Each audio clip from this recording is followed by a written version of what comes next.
menjatuhkan dengan bangganya, saling jatuh menjatuhkan, kan, tuduh menuduh, fitnah memfitnah, berlumba-lumba berpesta, kan, jatuh menjatuhkan. Yang rugi bukan orang lain, kita juga.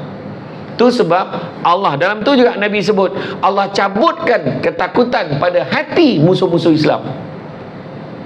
Mana musuh Islam yang takut dengan Islam begini? Tak ada, dipijak lagi ada. Bukan itu je, kan, dengan kalimah Allah, dengan nama Nabi, semua dihinanya. Apa dia takut, kan? Itu maknanya dicabut perasaan takut. Kerana pada ketika itu Nabi sebut, umat Islam dilanda penyakit wahan. Penyakit wahan ni penyakit apa?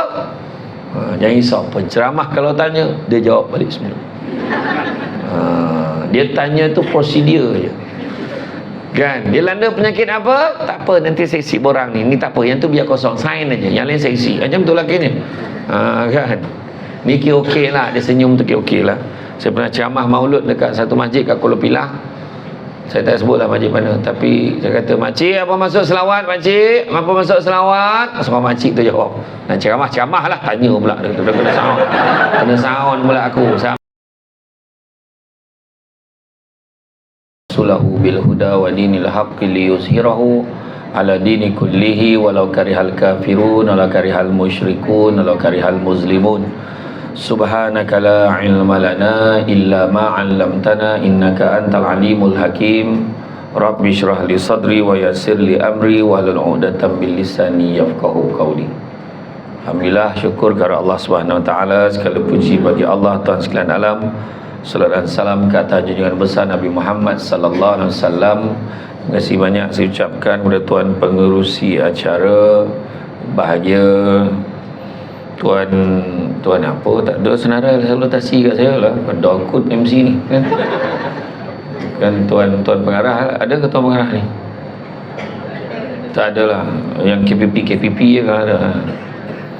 Seterusnya pegawai kanan dan kiri, tuan-tuan dan puan-puan yang dirahmati Allah sekalian, alhamdulillah, syukur sangat-sangat. Janganlah diusik lagi, aduh, hai.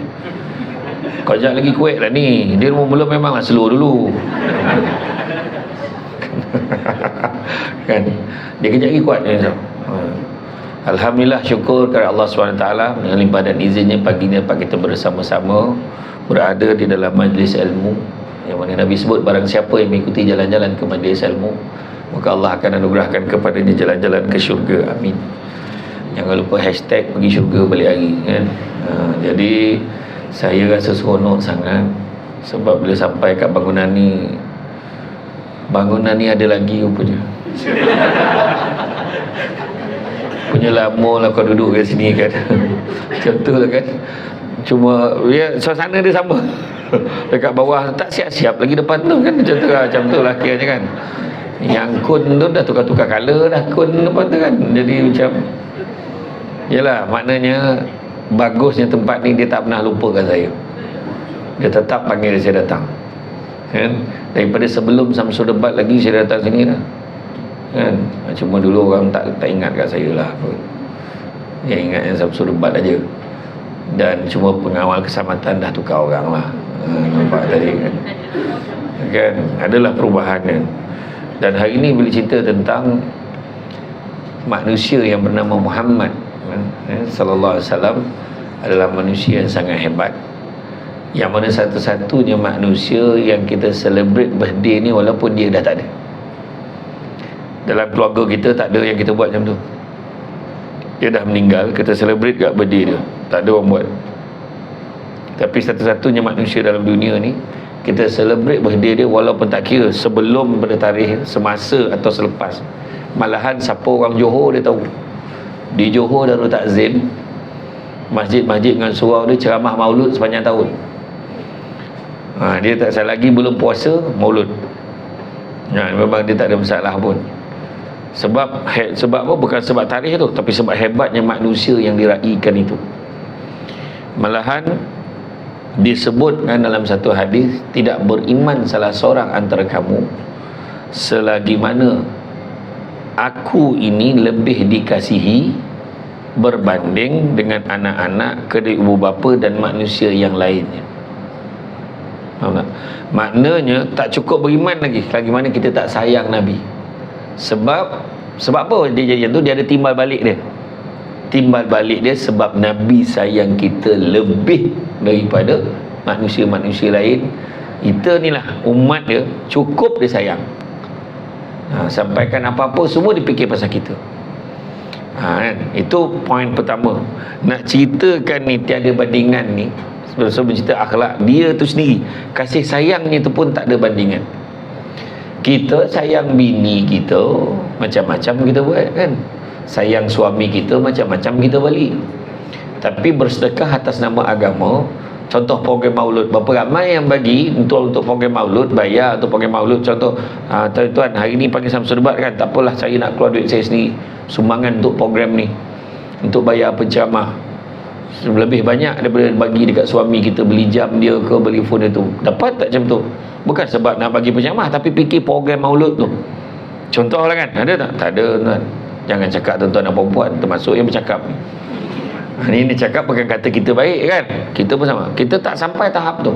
Sedangkan Nabi sayang kita lebih daripada segalanya. Tapi dia taklah melebihi pada kasih sayang dan kecintaan kepada Allah. Tapi maksudnya macam itulah Nabi ni mengabdikan diri Nabi ni, nak bantu, nak bawa umat dia sama-sama. Dan memang tiap-tiap tahun kita buat kan, kita buat sambutan Maulid Rasul ni bukan apa, ada orang cakap buat maulud ni tak payah buat. Kata ada setengah orang ni yang lahir salah hari bulan tu, dia kata jangan buat. Dia kata benda ni tak ada zaman Nabi apa semua, apa hal nak buat ni. Kita buat bukannya kita berjoget, bergolek gerantang apa semua, meloncek-loncek tantu arah, tak ada. Yang kita buat pengisian, yang kita buat majlis, mungkin kita tahlil, mungkin kita buat program-program selawat. Sedangkan selawat tu memang Nabi suruh dan sebagainya. Dan caranya, kalau kita tengok cara Nabi menyampaikan ajarannya kepada kita adalah dengan pertamanya menyampaikan perintah dan pandangan Allah melalui wahyu Al-Quran, dan begitu juga dengan hadis-hadis Nabi yang kita nak cerita tentang akhlak. Sebab akhlak Nabi ni adalah akhlak yang terbaik. Dalam Quran disebutkan, laqad kana lakum fi rasulillahi uswatun hasanah liman kana yarjullaha wal yawmal akhir wa zakarullaha katsira. Sungguhnya pada diri Rasulullah itu, pada diri Rasulullah itu ada uswatun hasanah, contoh ikutan terbaik. Nampak Bila sebut contoh ikutan terbaik, dia bukan kata bajet-bajet baik, tak ada. Ayat tu bukan kata antara yang baik lah, tak. Dia sebut uswatun hasanah, contoh ikutan terbaik. Jadi dah tak ada dah sebab lain, itulah yang terbaik. Dekat situ dah jawab dah tajuk ni, tiada bandingan. Contoh ikutan terbaik, liman kana arjullaha wal yawmal akhir wa zakarullaha katsira. Siapa nakkan rahmat Allah dan nakkan hari akhirat, maka ingatlah Allah banyak-banyak. Dan dalam ayat tu uswatun hasanah, contoh ikutan terbaik. Jadi dah tahu tu terbaik, kenapa nak ikut yang paling-paling kan? Blackpink ikut contohlah kan, kan contoh kan Kim apa nama pelakon Korea tu yang nak buat konsert kat Malaysia tu, apa ini contoh ini lah, tak kisahlah apa nama kan, nak ikut nak apa pelakon drama yang dipuja, contohlah kan, pelakon-pelakon, penyanyi-penyanyi, contoh kan, itu yang diikut nah. Jadi adalah, kalau tengok budak-budak muda lagi lah, kecenderungan dia tu macam-macam kan. Kita pun dah tak boleh ikut dah budak-budak sekarang punya trend kan. Jadi itu yang diikut. Dan akhirat besok sebenarnya kita akan dibangkitkan dengan apa yang kita gambar masa kat dunia ni. Kau gambar kat handphone, berlilit ni handphone kat dada tu, jalan kat Bandar Masya tu, handphone yang kita pakai kan. Facebook, TikTok, semua ada logo tu kat badan. Agak macam tu lah. Sebab apa yang kita beria atas dunia ni, itulah yang kita akan bawa.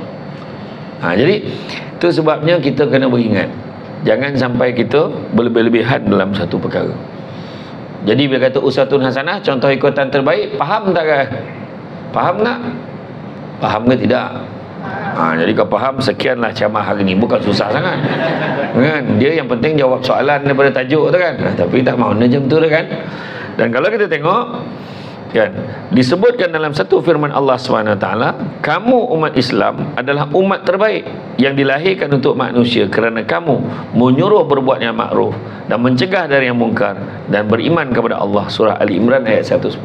Tengok, umat yang terbaik, amar makruf nahi mungkar. Masa bila Nabi dapat tu? Kan? Masa bila Nabi dapat tu? Masa peristiwa Isra wal Mi'raj, ingat tak? Kan? Aku jadikan umatmu sebagai sebaik-baik umat. Nampak? Terperanjat. Wih, tiba-tiba lah dengar kita umat yang terbaik. Macam mana pula? Kojo pun pemalih. Macam mana? Kan? Suruh duduk depan, bantai duduk belakang. Sampai duduk depan banyak kosong, tapi biar kosong. Macam mana terbaik tu? Contoh lah kan. Janganlah terasa ni contoh je kan? Kan? Datang pun pancekat, so kawan-kawan pancekat kan kadang-kadang. Ya, benda ni berlaku di lembaga hasil dalam negeri cawangan Thailand. Sini tak ada. Jangan risau. Malaysia tak ada. Semua baik-baik semua. Kan? Jadi kualiti ni yang kita nak tengok sekarang ni. Kualiti kita ni, sebab kenapa bila kata akhlak ni, akhlaknya tiada bandingan. So kalau tiada bandingan ni, apa peranan kita? Kalau dah tahu akhlaknya tiada bandingan, maka apa peranan kita?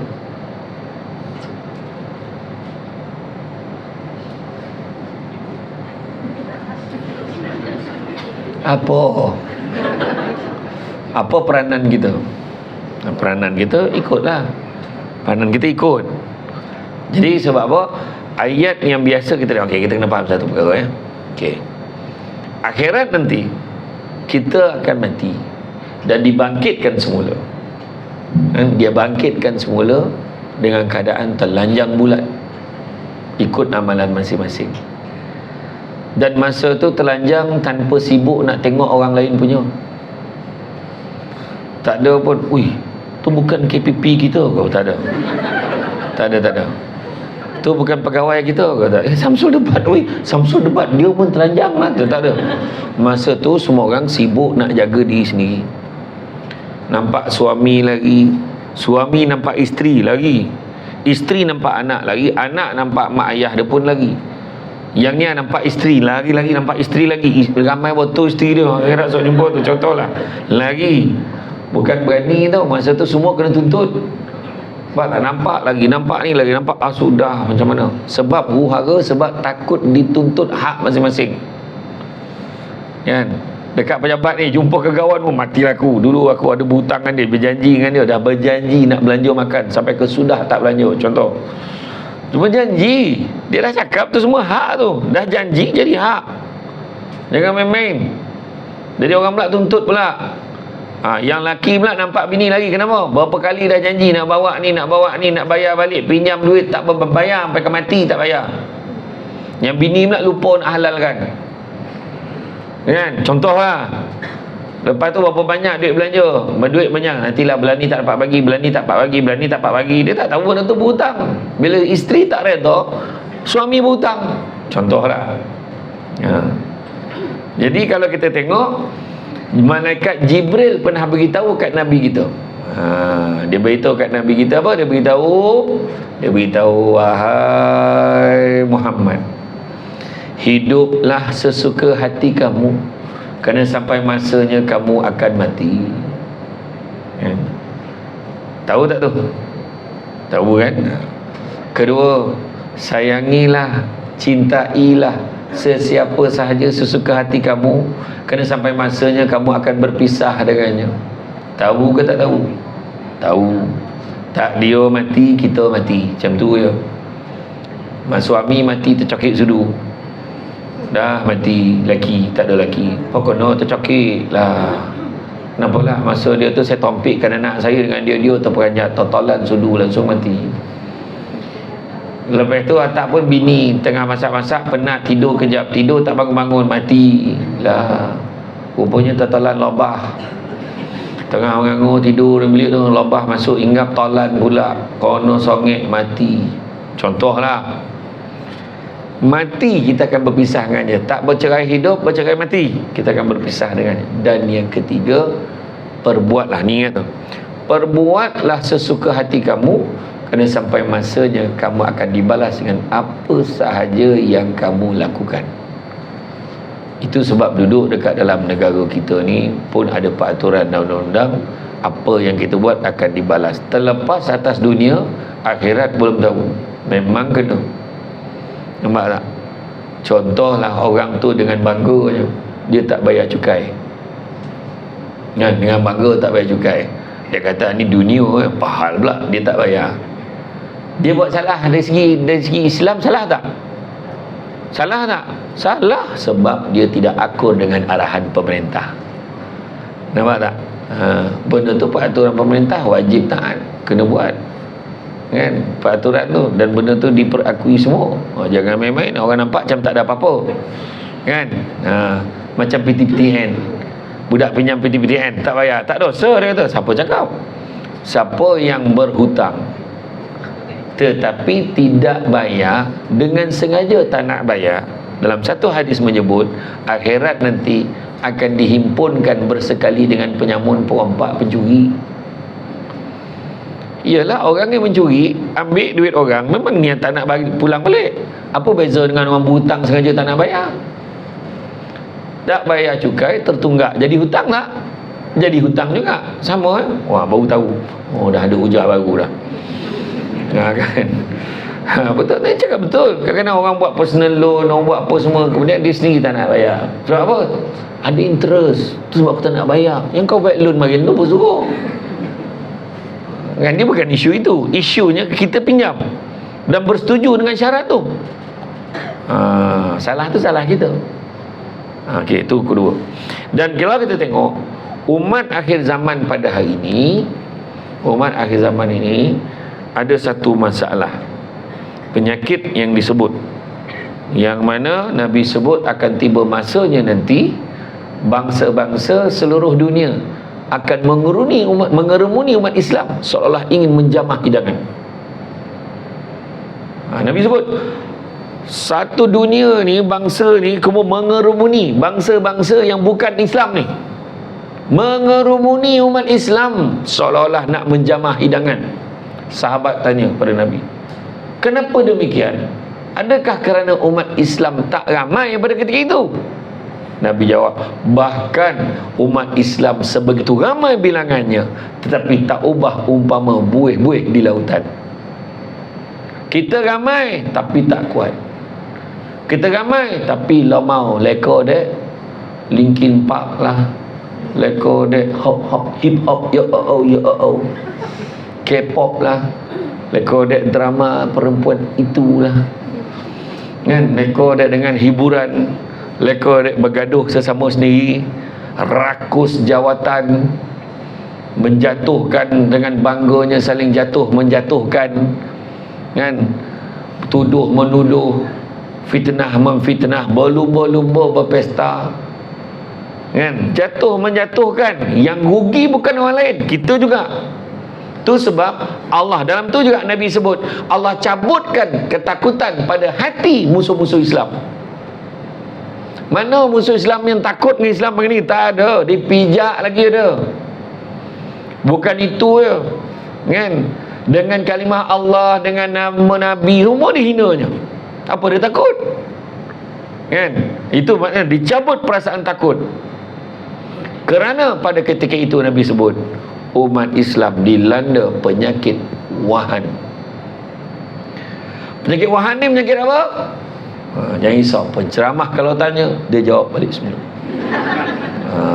Dia tanya tu prosedur je, kan. Dia landa penyakit apa? Tak apa, nanti saya isi borang ni. Ni tak apa, yang tu biar kosong, sign aja, yang lain saya isi. Macam tu lagi ni. Kan, ni okey lah. Dia senyum tu okey lah. Saya pernah ceramah maulud dekat satu masjid kat Kuala Pilah. Saya tak sebutlah masjid mana, tapi saya kata, makcik apa maksud selawat makcik? Apa maksud selawat? Semua makcik tu jawab. Dan ceramah lah, tanya pula. Dia kena sound. Kena sound pula aku. Samsing betul makcik ni. Ni okey lah, senyum tu okey lah, kan. Jadi penyakit wahan ni adalah cinta dunia dan takut mati. Itu wahan. Semua ada kaitan tu. Kalau dah terlampau cinta dunia, memang dia takut mati. Nanti bila rumah aku dah buat besar dah, kereta dah besar, dah tukar spoiler, sport rim, exhaust besar ni, boyo pun boleh tidur dalam exhaust tu. kan sport rim tukar, duit dah banyak, kejap-kejap cek balance dengan berapa, jap cek balance tayang gila lah, jap cek balance maybanktoyou.com tu tengok berapa, tinggal lagi balance, banyak lagi ni, banyak lagi, mana nak cek duit lagi ni. Kalau otak dia dah fikir pasal dunia, memang dia takut mati kan.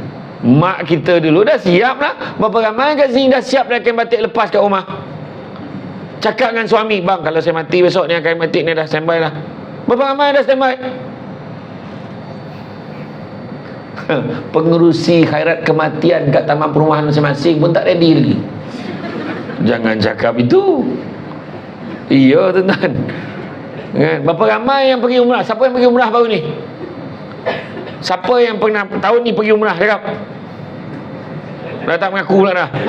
Aku tahu ada yang pergi. Aku dah cek dah rekod tu, ada 3-4 orang. Siapa dah? Siapa yang pergi umrah gitu? Tak apa kan? Jangan, saya tak marah pun. Tak, siapa yang pergi umrah gitu? Ada yang pergi? Berapa ramai? Nak tahu berapa ramai je? Lah, dia cakap angkatlah, kau angkatlah. Apa masalah kau orang lain pula tahu kau pergi umrah, kau hilang ingatan ke apa? Entah, aku rasa aku ada je kat Kelang ni. Siapa pergi umrah angkat tangan? Saya pergi tu bulan 2 saya pergi. Lepas tu insya-Allah ni bulan 10 ni pergi. Tak, siapa lagi yang pergi angkat tangan? Itu tahun ni haji dia pergi. Tak, kita orang tak dibenarkan pergi haji, Ustaz. Kau apa masalah kau ni cakap? Aku turun tanya seorang ni. Tolong tunjuk kawan yang pergi umrah tahun ni kan. Tu satu. Aku dah tahu daripada tadi aku hatikan kau. Satu lagi belah sini siapa? Belah sini siapa? Okey. Tak ada kadang-kadang pergi umrah pun kita siap sibuk mengemas barang-barang kita. Sedangkan sebelum pergi umrah, sebaik-baik nak pergi umrah pergi tanah suci, dia dah senaraikan, ini senarai hutang saya ni, kalau jadi apa-apa tak balik ke apa, ni hutang ni tolong bayar, yang ni tolong buat ni nanti tolong apa, tolong, macam nak mati sangat lah. Memang tak ada tuan-tuan yang dia siap. Kau dah tukar duit tu, tuan nak sibuk dia senarai, apa-apa pun nak beli panjang senarai, kurma ni lah, kurma jual lah, ni lah, itulah ni lah. Tu yang siapa beli beranak tu, beli daun yang beli beranak tu lah tu kan. Nanti dia masakkan kayu tu supaya dia boleh beranak lagi. Dah lama tak beranak, contoh.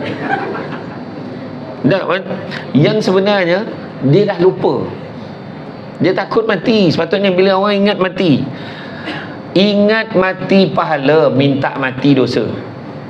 Faham tak? Ingat mati pahala, minta mati dosa.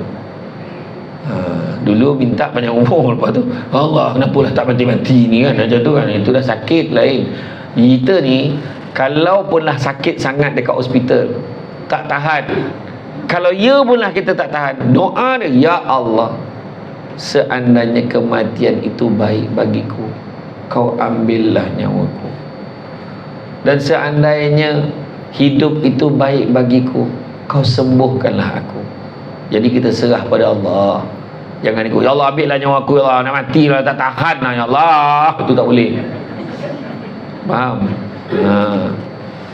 Manusia yang paling cerdik, kata Nabi, adalah manusia yang sedar dia akan mati dan bersedia dengan kematiannya. Ada satu hamba Allah, dia keluarkan duit beli tanah wakaf bernilai 6.5 juta, bina masjid dengan duit dia kos 100 juta di Bandar Senayan, Negeri Sembilan. Ada siap satu petak, dia dah pesan, kalau aku mati besok situ tanam. Itu contoh. Dia beringat dengan kematian dia. Paling tidak masuk khairat kematian, paling tidak masuk tu, besok mati dah ada dah caranya nak selesaikan jenazah kita tu besok. Maknanya itu pun pahala sebenarnya.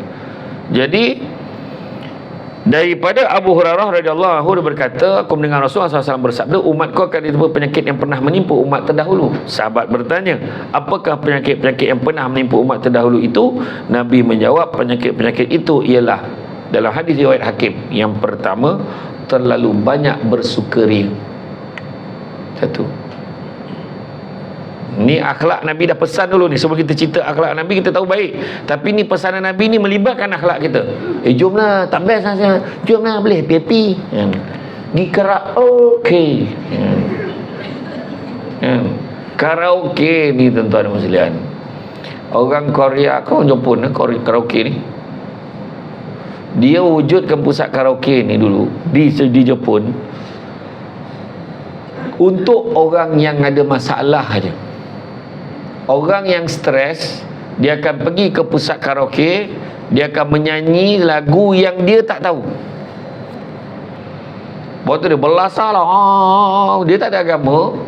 Banyak di Jepun ni ramai yang tak ada agama. Dia menyembah matahari pun ada. Dia melalak, konon dah release tension, dia pun balik. Itu sebab tujuan penubuhan pusat karaoke di Jepun. Tiba-tiba di Malaysia buat pertandingan karaoke. Bayanglah juara peringkat kebangsaan. Dialah yang paling stres dalam Malaysia ni. Agak macam tu lah kan? Jadi kalau kita tengok, pertama, terlalu banyak bersukaria. Nak suka-suka, jomlah. Tak best lah, jomlah bersukaria. Kedua, terlalu mewah. Mewah rumah anaknya, nak lawa lagi. Pos tu, kalau tu siap dengan cukup. Dia masuk tu, parking tu berbumbung. Dah berbumbung, bertutup pula. Lepas tu gate pula terbuka tu, siap terbuka. Main batu dahsyat betul lah kan. Dulu mula pagar letak je. Dulu kan masa kat kampung kan main letak je, pakai zinc je, biar lembu tak masuk. Lepas tu pagar yang berkerawang-kerawang, tapi siap ada tu kan, selaknya tu.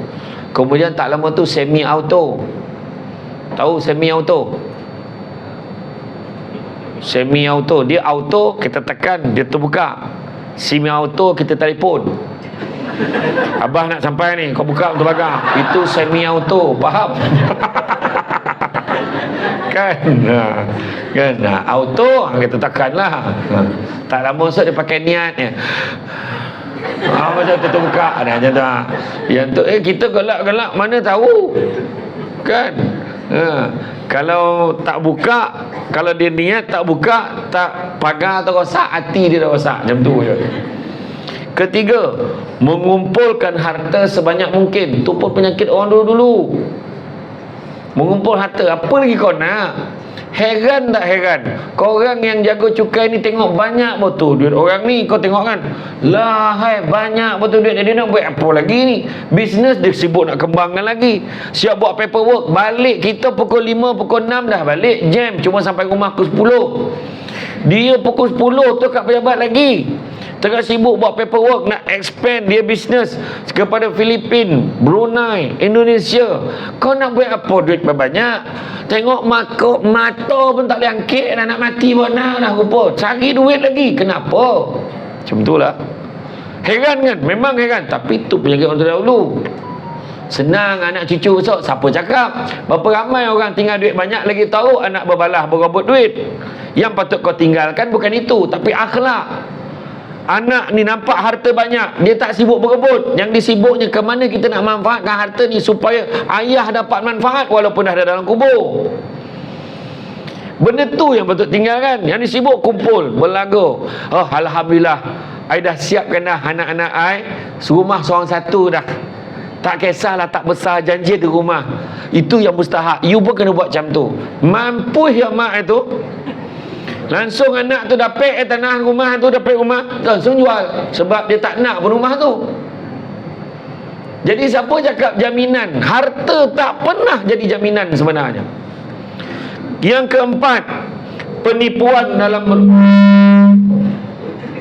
itu tanda-tanda camah nak habis tu. Yang keempat, penipuan dalam merebut harta benda dunia. Sanggup menipu untuk dapat. Berlaku tak? berlaku pelaburan patuh syariah, skamer, itu termasuk juga perebutan nak dapat harta, menipu orang. Letak gambar Samsul Debat, bayar 300 dapat ribu-ribu kan. Risiko yang paling minimum, tidur lena, duit masuk pelah otak tu. Membohong, letak nama, habis. Segala ustaz-ustazah dalam Malaysia ni semua kena. Ada sekali tu gambar saya, Amin Idris, Ustaz Arianto, gambar bertiga macam tu. Mana aku nampak gambar ni? Rupanya gambar tazkirah malam Jumaat Astro Oasis tu, dia editnya jadi pelaburan patuh syariah atas tu. Semua ada. Tolonglah. Berapa kali saya kata, saya dengan ini mengumumkan bahawasanya saya tidak sama sekali terlibat dan terbabit dengan pelaburan sedemikian rupa. Tak berjanji kaya pun tak. Jadi nak bagi tahu, jangan pesan kat saudara mara. Tak payah tanya dah soalan. Ustaz ni betul ke ni ustaz? Betul ke ni ustaz? Memang tak. Itu pun cara dia menipu, nampak tak? Tipu harta dunia, termasuklah pergi umrah, ambil duit orang tapi orang tak pergi-pergi. Itu pun sama. Cara dia ambil duit orang, cara macam mana? Beria-ya. Oh tolong bayar. Gila. Ada satu travel ni yang menipu orang ni, sampai kan bayar cepat sebab kalau tidak tak dapat harga ni. Seat kita tinggal sikit sangat ni. Hari-hari dia asak orang tu cukupkan duit deposit tu dalam 5-6 ribu. Sampai 5-6 ribu senyap tak call dah. Rupanya apa? Maaf, ada masalah. Sudahnya tangguh. Dah sampai 2-3 tahun tangguh. Rupanya ambil duit orang ni, hantar orang ni pergi. Ambil duit orang ni, hantar orang ni pergi. Ada yang pergi umrah, ada yang tak dapat pergi. Tipu. Tu belum cerita sudahnya tawaf kat KLIA tu. Yang mana ni? Kapal terbang tak sampai-sampai lagi ke? Tak, rupa kena tipu. Banyak. Tiba-tiba ada SD Travel, Samsul Debat Travel. Mana ada? Samsul Debat, ustaz tak dapat datang. Dia banyak kuliah biasalah kan. Tu tengah live tu dekat Lembaga Asia dan Negeri. Ya kan? Tapi insya-Allah ustaz akan join kita. Tunggu kat KLIA, dengan dia tak ada. Pergi ke office dah clear, satu kursi pun tak ada. Sampai macam tu sekali menipu orang. Macam-macam cara. Yang kelima, saling memarahi, nak marah aja. Yang keenam, dengki-mendengki sehingga menzalimi satu dengan yang lain. Orang ni dengar aja naik pangkat, langsung masuk bilik bos. Bos, saya dengar bos nak bagi dia naik pangkat kan? Tak, saya tak ada dengki apa. Saya okey je. Cuma ialah kan saya kena share jugalah. Bos kena fikirkan sebelum bagi kat dia. Sebab apa? Kita orang semua dah bincang dah. Wah, dia pula bincang. Sampai macam tu sekali, busuk hatinya. Apa maksud dengki? Apa maksud dengki? Okey. Macam itulah jawapan yang saya dapat. Koma, darah tak jalan, oksigen sampai ke otak. Apa maksud dengki? Tadi masuk elok, burak-burak nampak. Tiba-tiba dah short dah otak. Dengki samalah artinya seolah-olah kita mempersoalkan apa yang Tuhan dah tentukan untuk orang lain. Itulah dengki. Jadi apakah ubat untuk menyembuhkan penyakit-penyakit ini? Maka difirmankan oleh Allah SWT yang mencipta kita dan baginda Nabi SAW, firman Allah SWT, wa'tasimu bihablillahi jami'a wa la tafarraqu. Berpegang teguhlah pada tali Allah, bersatu padu, dan janganlah kamu berfirqah-firqah, janganlah kamu berpecah-pecah. Dan begitu juga Rasulullah SAW berpesan kepada kita semua, aku tinggalkan kalian dua perkara, yang mana seadanya kamu berpegang kepada kedua-duanya, kamu tidak akan tersesat selama-lamanya. Itulah Al-Quran dan Sunnahku. Dan kita ni sebenarnya nak ikut Nabi sangat sampai buat tajuk ni. Kenapa? Kerana apa yang kita nak sangat dengan Nabi akhirat besok. Apa yang kita nak sangat dengan Nabi akhirat besok? Syafiqah apa? Syafaat. Oh, syafiqah pula kan? Syafaat. Kita nakkan syafaat. Syafaat ni tuan-tuan dan puan sekalian, ringkaslah secara umum Pertama, syafaat yang kita nak dapat masuk syurga tanpa hisap satu. Tak ada roadblock. Dah masuk, tak payah tanya dah. Dia ni masuk terus. Express. Kedua, dapat keringanan di padang mahsyar. Senang je kat padang mahsyar tu, sejuk, tak teruk sangat macam orang lain. Boleh masuk syurga dah lepas tu. Yang ketiga, dah masuk dalam neraka dah, tapi disebabkan ada secebis, sikit je keimanan kita kepada Allah dan Rasul, bergantung pada amalan kita atas dunia, ada sikit je. Kan iman kita ni kan nipis kan. Okay, siapa paling sayang Nabi dekat dalam ni? Tolong angkat tangan.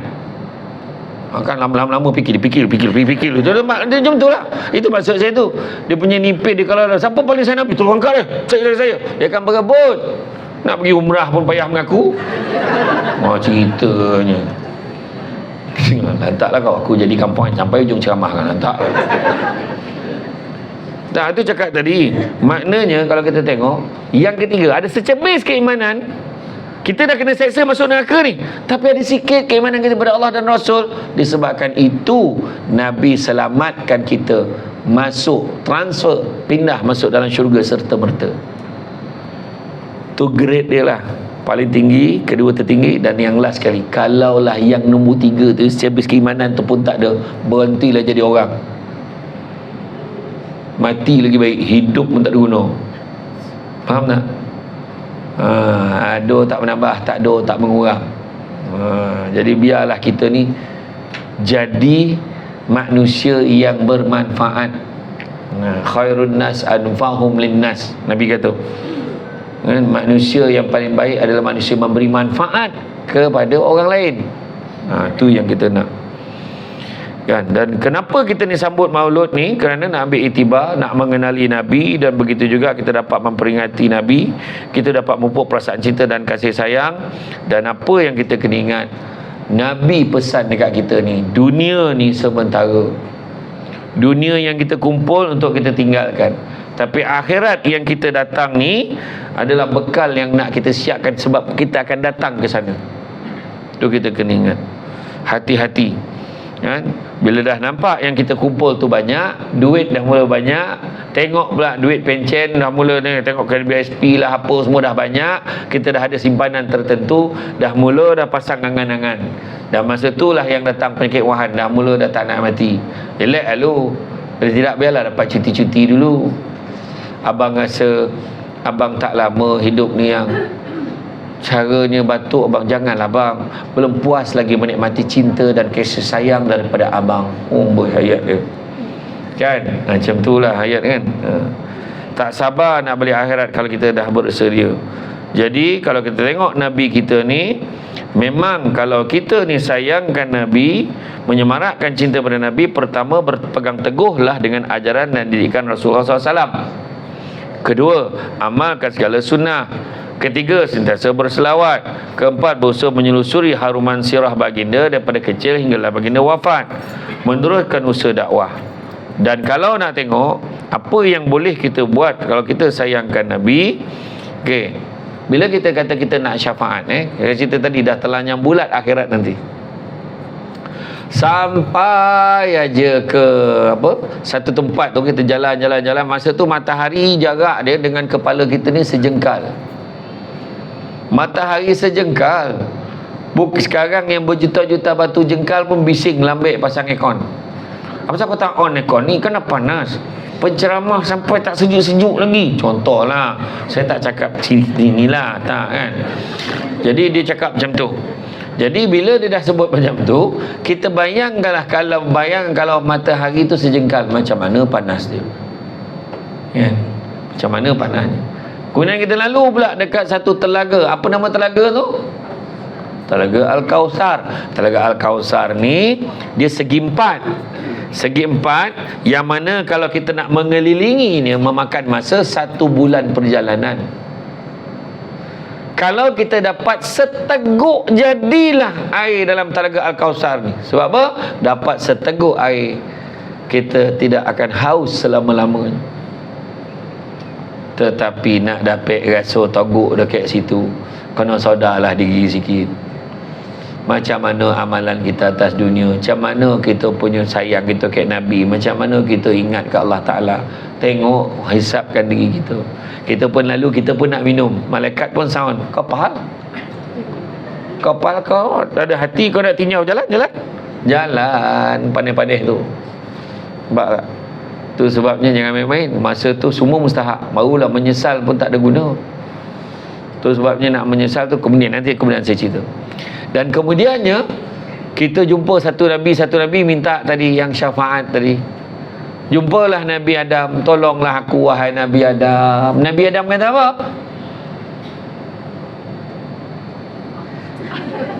Dah koma dia balik. Tadi kau lah elok kan.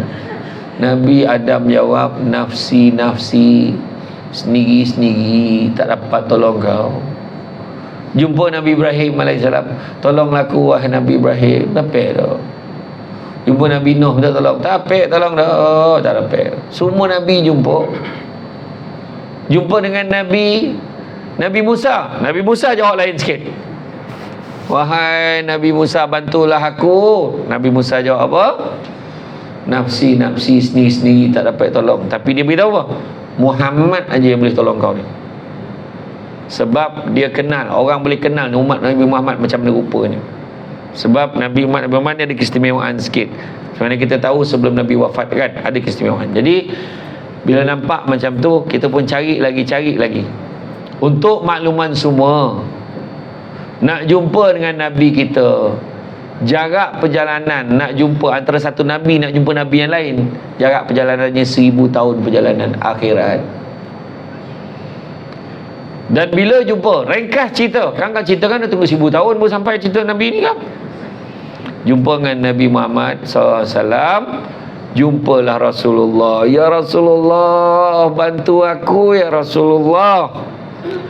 Kalau Nabi jawab, ummati, umatku, kemari, bertuahlah hidup kita. Tapi kalau Nabi jawab, kau siapa? Siapa kau ni? Aku tak kenal kau siapa. Kan? Masa itulah kita jadi manusia yang paling rugi sekali. Tak ada siapa yang boleh tolong kita. Kalau dah Nabi tak boleh tolong kita, tak ada siapa lagi lah boleh tolong. Dan nak dapat syafaat Nabi, nak dapat syafaat Nabi ni ada 2 perkara yang kita kena buat. Pertama, Nabi sebut faman ahabba syai'an aksara bizikri. Barang siapa suka sesuatu akan selalu menyebut-nyebut. Macam kita suka kat penyanyi, penyanyi tu suka kat wanita tertentu tu, dia nyanyilah. Isabella adalah, dia suka kat Isabella tu. Fiona, terciptalah irama Fiona. Zai, suka dekat Zai tu. Suzana, marilah sayang adik. Suzana pun dia suka. Apa lagi? Siti Haida. Amalina, suka budak India ke budak Melayu tu kan. Samsul, tak ada lagu tu. Tak ada. Lagu semua kat perempuan ni. Tapi ada satu lelaki yang kita sebut namanya, iaitu caranya adalah berselawat kepada Nabi. Sebab Nabi sebut, inna awlan nasi bi yaumal qiyamah aktsaruhum alayya salatan. Sesungguhnya orang yang paling baik, tuan-tuan dan puan-puan sekalian, dengar ni, faham betul-betul ayat tu. Wahai rakyat lembaga hasil dalam negeri Malaysia, Cawangan Selangor, telah disebut, Nabi sebut, sesungguhnya manusia yang paling baik di sisi aku, manusia yang paling baik di sisi aku. Saya ulang balik sampai kau boring lah. Manusia yang paling baik di sisi aku, aksarhum alayya salatan, orang yang paling banyak berselawat kepada aku. Bukannya orang yang paling banyak menyanyi, tak apa lagu nyanyi kan. Tengok Korea back to back, habis cerita ni sambung cerita ni, habis cerita ni sambung cerita ni sampai khatam. Waktu tengah hari tak makan, duduk kayak pejabat tengok Korea buntang betul. Ni dah tengok dah, ni dah tengok dah. Ni dia tengok, ni pun tengok.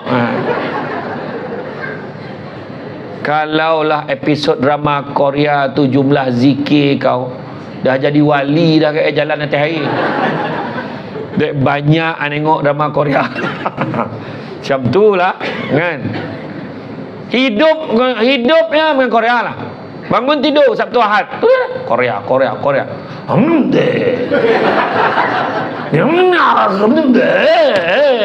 Maka la ilaha illallah. Nah, tengok galak. Orang lelaki biasa ya, sebab dia galak, lelaki galak pun sebab dia ingat bini dia macam mana.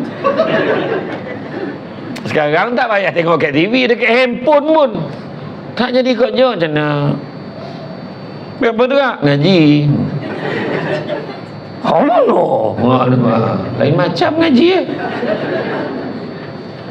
contoh lah kan. Banyakkan selawat pada Nabi pertama, sebut nama Nabi. Dan Nabi sebut Al-Bakhil. Apa maksud bakhil? Apa dia? Dia pandai Arab orang sini. Tahu dia. Tak ada lah dia. Tak ada. Apa maksud bakhil? Kedekut. Handa orang sini. Belajar dengan Ustaz Piramli dalam filem Haji Bakhil. Aduh, hai. Betul lah tu, bakhil tu masuk kedekut. Nabi kata al-bakhil. Al-bakhilu allazi zukirtu indahu falam yusalli alaih. Orang yang paling kedekut adalah bila disebut nama aku, dia dengar tapi dia tak selawat. Itulah manusia paling kedekut, tuan-tuan. Saya sebut bila dengarnya Muhammad, macam tu Muhammad, tapi kalau nama tuan-tuan Muhammad, isteri panggil daripada dapur, Bang Muhammad sallallahu alaihi wasallam, jangan hanya untuk Nabi saja. Jangan kau pukul rata pula. Tak mendengar ceramah tu dengan Muhammad, dia kena selawat. Tapi kita selawat niat untuk Nabi. Apa maksud selawat? Dah kena dah akutan soalan tu. Maksud selawat adalah mendoakan keselamatan dan kesejahteraan Nabi. Tu yang Nabi kata, sekali selawat pada aku, 10 kali Allah dan malaikat berselawat ke atas kamu. Tu maksud dia. Kenapa yang jadi kedekut? Kenapa disebutkan dia tak balas tu jadi kedekut? Kenapa? Kalau buka kitab Mukasyafatul Qulub daripada Imam Al-Ghazali, di bawah tajuk Cinta Mahabbah kepada Rasul, cari kitab tu. Kalau tak apa, tak apalah, dengar je lah. Kalau tak cari, kau dengar, kau faham, sudahlah. Memang payah nak cari ni kan? Tak ada masa lah, banyak kena nak jaga cukai. Alah sekarang ni nak bulan berapa guys? Bulan 9, bulan 10. Kau gila kau. Nak tutup akaun dah hujung tahun ni. Tahu. Sebelum kau cakap, aku cakap dulu. Dalam kitab tu dia gambarkan keselamatan jasad terletak pada sedikitnya makan. Keselamatan roh terdapat kepada sedikitnya dosa. Keselamatan agama terletak pada banyaknya berselawat ke atas Nabi. Pak, dah sebut dah dalam kitab tu. Keselamatan jasad terletak pada sikitnya makan. Aman tak darah kau kau. Dah cerita, weh tengah hari ni mana?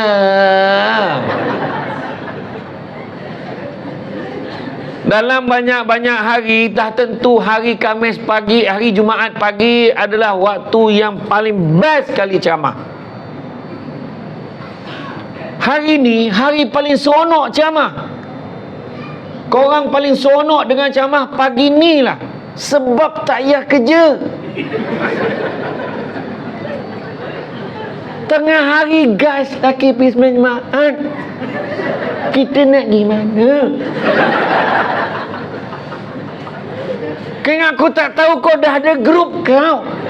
Termasuklah yang umrah tu, kau dah ada geng kau kan? Ambil kau, letaklah kau, aku sebutkan nama kau. Tak adalah. Tapi bukan cerita pasal makan tu. Keselamatan jasad terletak pada sedikitnya makan, keselamatan roh terletak pada sedikitnya dosa, keselamatan agama kita ni, nak selamatkan kita dalam agama, banyakkan selawat ke atas Nabi. Sebab ingat Nabi, sayang Nabi. Dan digambarkan malaikat itu, kepalanya sampai di bawah arasy Allah, kakinya sampai ke dasar bumi yang ketujuh, sayap yang sebelah tutup bahagian barat bumi, sayap yang sebelah lagi tutup bahagian timur bumi, dan jumlah bulu-bulu pada sayapnya menyamai jumlah makhluk yang ada dalam dunia ni. Besar ke tak besar malaikat tu? Tak, itu dikatakan antara malaikat yang bersaiz kecil di kalangan malaikat. Malaikat maut lagi besar. Itu dikatakan, ada pandangan kata itu baru saiz malaikat Jibril.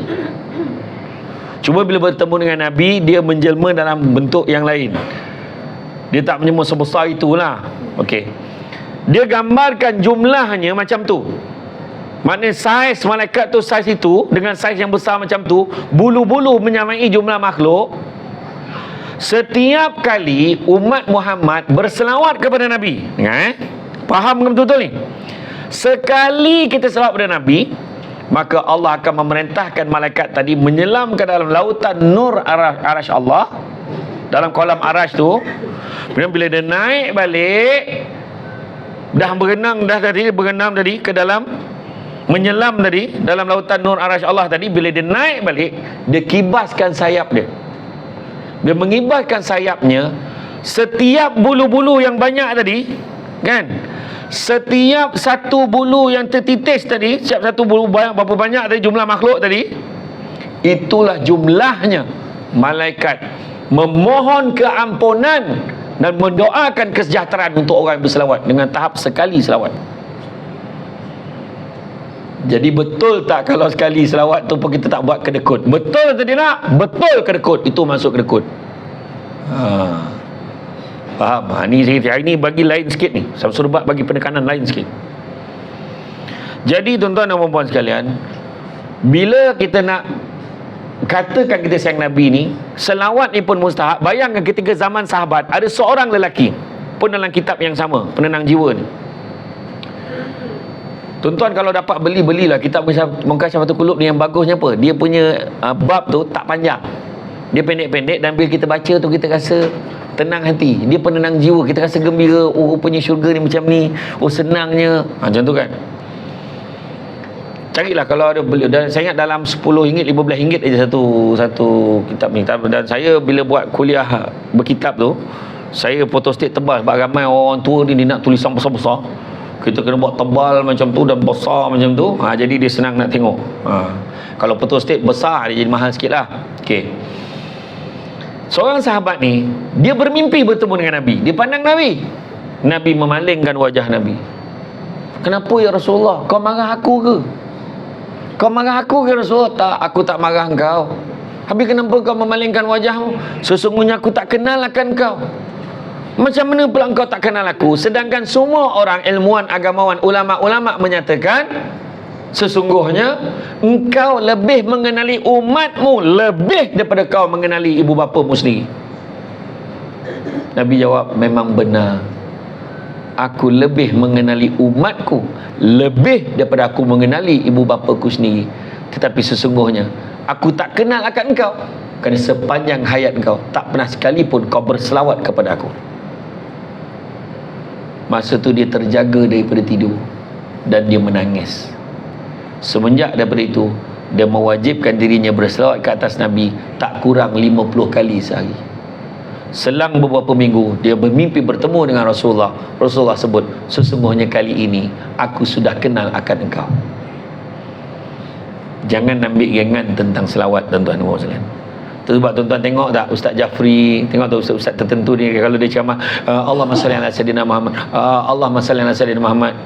Kita nak buat, nak masak pun cuba Allahumma salli ala sayyidina Muhammad, kan tu sebabnya lepas mayang tu kan, jangan bermalah bila salam-salam tu kan, sallallahu ala Muhammad sallallahu alaihi wasallam, macam tu. Ataupun Ya Nabi salamun alaik. Tak kisahlah, nak sentimental sikit. Ataupun alfa sallu ala nabi khatamur rusulil kiram Ahmad al-Hadi allazi. Tu nasyid tu. Alfa sallu ala nabi, 1000 selawat ke atas Nabi. Khatamur rusulil kiram, Rasul yang terakhir, yang mulia. Dia ada lirik dia.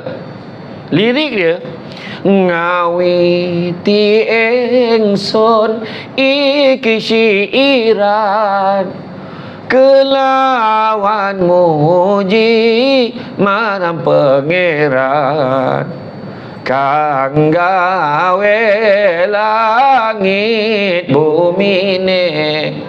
Faham tak faham? Saya pun tak faham. Dia kalau kita buka dekat dalam YouTube, type selawat syair Jawa, ada. Selawat syair Jawa. Saya tanya maklum saya, sebab saya belah mak saya Jawa, belah ayah saya Minang. Tu yang muka saya macam Pan Asia tu. Jawa campur Minang, jadi Janang Bantai. Ni belah-belah Meru ni, Jalan Bukit Kapar, Jalan Iskandar, Jalan Kempas tu semua saudara mara, sepupu-sepupu mak saya semua ada sana. Tu muka lain sikit lah kan. Tak adalah, tapi dia pun tak faham. Sebab Jawa yang tadi tu Jawa halus, dia kata. Kan, dia tak Jawa biasa ni. Okay, tak apalah. Tapi nak bagi tahu, yang pertamanya adalah dengan cara kita adalah sebut nama Nabi selalu. Yang kedua, ni yang kita cerita, akhlaknya tiada bandingan. Kita kena ikut apa Nabi buat, dia terhidupkan sunnah Nabi. Kenapa? Nabi bagi tahu. Ya Allah, punyalah sayang Nabi kat kita, tuan-tuan dan puan sekalian. Nabi kata apa? Faman ahya bi sunnati faqad ahabbani, faman ahabbani kana ma'i fil jannah. Barang siapa yang menghidupkan satu, bukan dua, bukan tiga, macam lagu Salwa tu lah, hanya kau yang satu di hatiku, tiada lagi dua. Elok cakap, gagap pula bila nyanyi. Tapi bila sebut satu, Nabi kata, Nabi sebut barang siapa menghidupkan satu. Nabi tak sebut barang siapa hidupkan sunnah, tak. Nabi tak sebut barang siapa menghidupkan 5 lah sunnah, tak. 10, tak. Satu. Barang siapa yang menghidupkan satu sunnah aku, maka dia sayangkan aku. Dan siapa sayangkan aku, kana ma'i fil jannah, akan bersama-sama dengan aku di dalam syurga. So, 2 cara ni, tuan-tuan. Pertama, apa akhlak Nabi yang senang kita pelikut. Buat apa yang Nabi buat, kita buat sunnah Nabi. Apa dia? Yang paling senang, nombor 1 apa? Paling senang, tuan-tuan, menterdarah, tuan-tuan. Makan, ikut cara Nabi makan. Takkan tu pun tak boleh. Macam mana cara Nabi makan? Standard Nabi makan macam mana? Macam mana?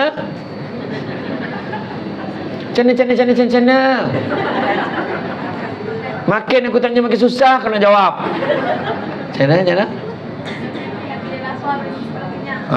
Tahu, laju jawab. Makan sebelum lapar, berhenti sebelum kenyang. Tetapi kita, selagi belum kenyang jangan berhenti, weh. Perjuangan belum selesai.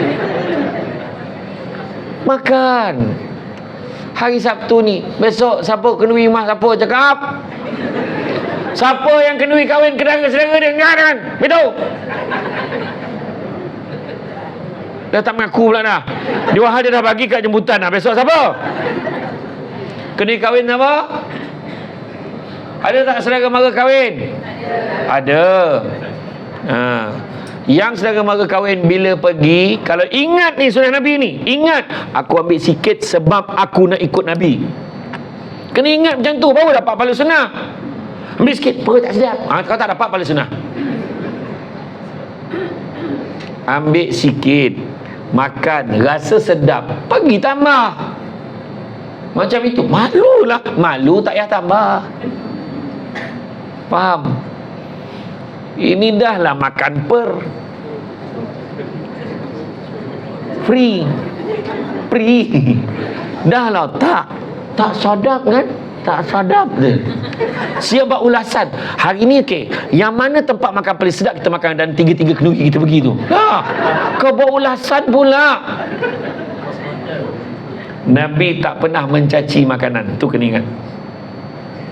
Ini ibu cerita bab makan tau. Macam saya tadi kan, belum apa-apa lagi dah dibawa ke tempat makan.